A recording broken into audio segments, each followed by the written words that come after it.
When we were beginning to design the Abraham Lincoln Presidential Library Museum, our exhibits design firm brought us a study that had been done on tourism. 80% of the decision of where a family takes a vacation is based upon what the kids want.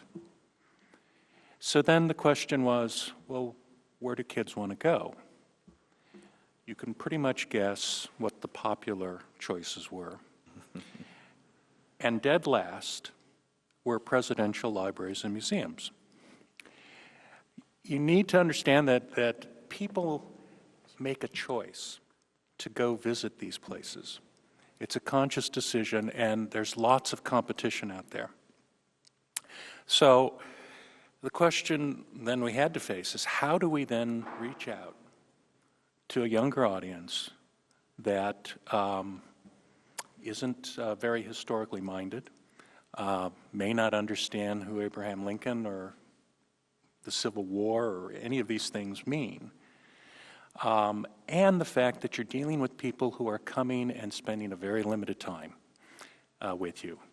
You know, how much information can you feed them before you exhaust them? All of these things were dealt with in a way that were layered to different age groups.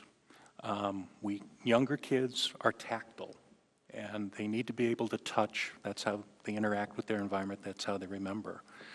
I was fortunate to have teenage kids who are very visually driven, and they need to have their entire senses engaged. And I come from a traditional museum audience where you look at things and cases and you read plaque copy. You know, the three groups that we were told that come to a museum are streakers, strollers, and readers. You know, the streakers just zip through and they say they've been there.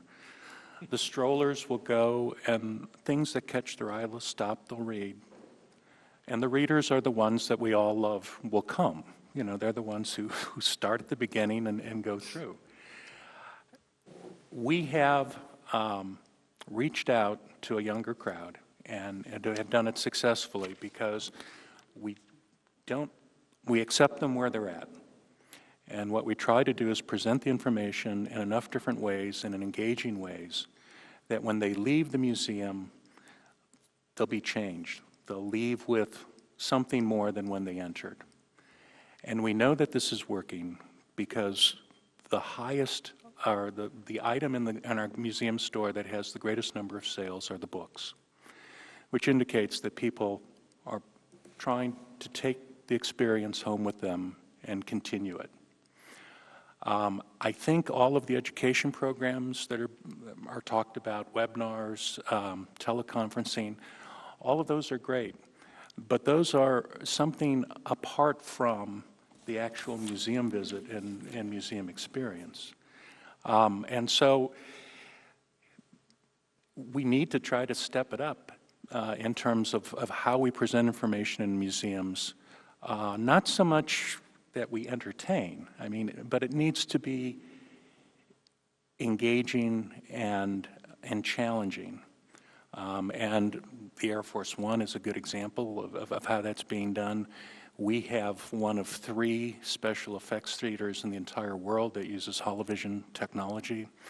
And the basis of that theater uses the ghost metaphor, and to explain how research is done, that all of these original source materials, be they documents, be they artifacts, they contain stories. And the purpose of historians and researchers is to tease these stories out, and we can visualize that with ghosts.